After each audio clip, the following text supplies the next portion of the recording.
Founder Square, day 2 of MidDays being at the fair. The political speeches, I believe, have wrapped up for now, right? For good, for the fair. Is that right? Yeah, today was a very busy day of political speeches. Always enjoyable in the pavilion here at Founder Square. Joining us now in the Element Wealth Studios is the Attorney General of the great state of Mississippi, General Lynn Fitch. Thanks for coming on, General. Great to be with you, Gerard. Thanks for having me. You bet. What a great time for us all to be together here at the Neshoba County Fair. A lot of friendship, fellowship throughout the cabins, and certainly a lot of good food. You're likely to see more of state leaders at the fair than you are in the Capitol, I think, sometimes. This is definitely the place to be, and to be able to see one another and to really have a great time visiting. And that's what's so exciting about Neshoba County Fair. You get to see people you hadn't seen in maybe in a year, and you get to go around and visit the cabins, and it's a great time. The state Republican women had a fantastic breakfast this morning, attended that. You were the keynote speaker at the event, enjoyed your message there as well. You know, the Republican women, they're a pretty powerful force in the state of Mississippi. They truly are. Look, they are a stronghold. They do an outstanding job. They're very proactive, very strategic. They have great messaging. And, again, I'm so honored to be one of the Republican women. And we had a wonderful breakfast today. Yeah.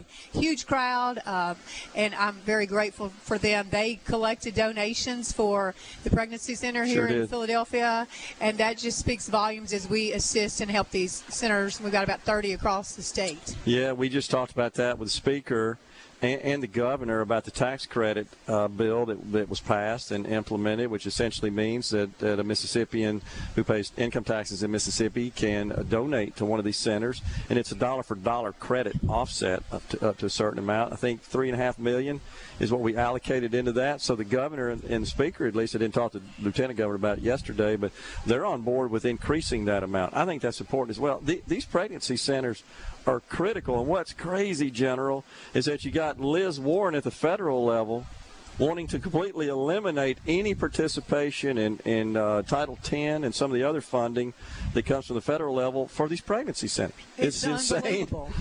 Unbelievable, Gerard, but you're right. And she's not concerned about these children, about these mothers. And they do tremendous work, not only in our state but across our country. And you just think about the resources they supply to these women, whether they're the car seats, the diapers, the vitamins, the ultrasounds. But the most important part is they provide compassion, love, and support. Uplifting for these women. Yeah, no doubt about it. They do a great job. It's just mind-boggling to me that they would want to actually fund those organizations that engage in providing abortions, but they don't want to fund those organizations that would work with pregnant females that are dealing with an unexpected pregnancy and their whole life's about to fall apart in front of them, honestly. And just aborting the child doesn't solve that problem, honestly. It certainly doesn't provide the sort of emotional support that mothers need expectant mothers need while they're pregnant. And that's what these pregnancy centers do. They do. They're a great safety net. They are there for these mothers. They help them through their pregnancy and then afterwards when they've had these beautiful children. And that is just so key. And we've got to really expand that safety net. I mean, we are certainly at that junction, and having that tax credit is, again, very outstanding, and it speaks volumes for our state. And I hope we do increase it, because I think as we continue to talk about the impact, the positiveness that these centers do, it is only going to grow and grow and grow, and we'll hope that more and more people will be looking to donate. Yeah, because we got the Democrats, of course, in the pro-choice crowd that is really condemning and criticizing the pro-life crowd for basically saying, well, we're washing our hands. We got Roe v. Wade reversed. We're out of it now. And that, first of all, that's not true. And secondly, this is, as you said in your speech, which I totally agree with, this is a call for even further action. We got to get more involved. And it can't just come from the public sector. It's got to be a joint effort, a united effort from the public and the private sector. It does. It's going to take everyone rallying together, having a united front.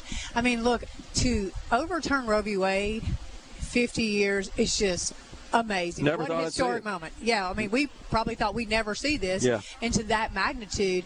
And, the justices recognized that and said this has to go back to the states. Let the states make the decision.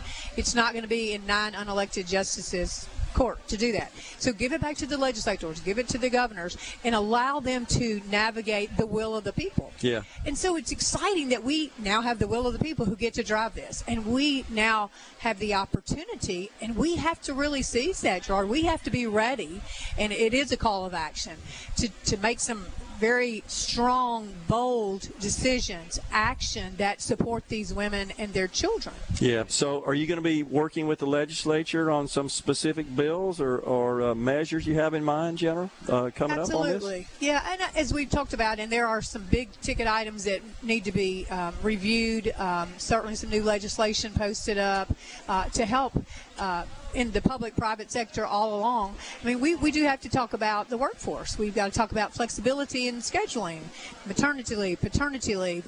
That's very key. Child care. Oh, my goodness. Child care. I mean, we need to make it affordable and accessible. I mean, we're doing a disservice by keeping those mothers out of the workforce because they can't afford child care. And it needs to be quality child care. I mean, again, we got to think about it. Quality child care, we're nurturing these children up to be us. And so we need to start early on and have quality, accessible, affordable child care.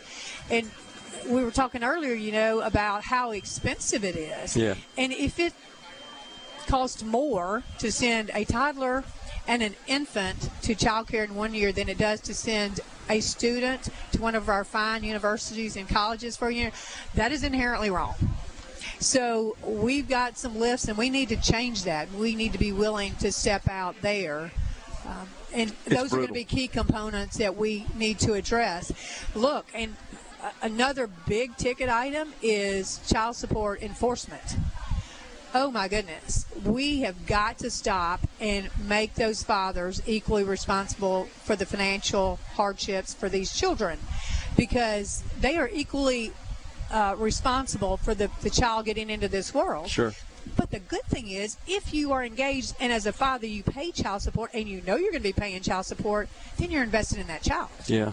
And all of the studies show that if a father is engaged with a child, then they're better. And that really promotes the family system. And that it's just very beneficial. So I think that's a real key component for us as well. And then another area that we're really going to have to delve into is adoption and foster care. We have got to be sure that we connect these children into loving families quickly. And if we don't connect them, we're doing a disservice to the children. Yeah, totally agree. I got to tell you, General, I believe that needs to be a priority in our state. And I say that because I've talked to too many folks, too many friends of my adult children. I'm sure you have examples as well that you could cite where they finally just give up. It takes so daggum long. It costs so money. They're so heavily invested. And there's so many roadblocks, so much bureaucracy. And in talking to the Speaker, the Lieutenant Governor, the Governor, they're all on board with this as well. I'd like to see your office as well push for some meaningful legislation to really streamline the adoption process in the state of Mississippi. Absolutely. We need to move very quickly on that. You look at some of our neighboring states, they saw this was an issue. They've already moved on it. So I'm going to be working hand in hand with the legislature. Anything that we can do, we can offer up, because it's very important to recognize these children and know that they need that level of income. Yeah. And if you look at what we have statistically, 50% of the families, that's what they're depending on. Yep. Yeah. Their child support. And these, we already struggle with poverty in our state, so we've got to look at this from a holistic perspective. How do we empower women and promote life all the way through?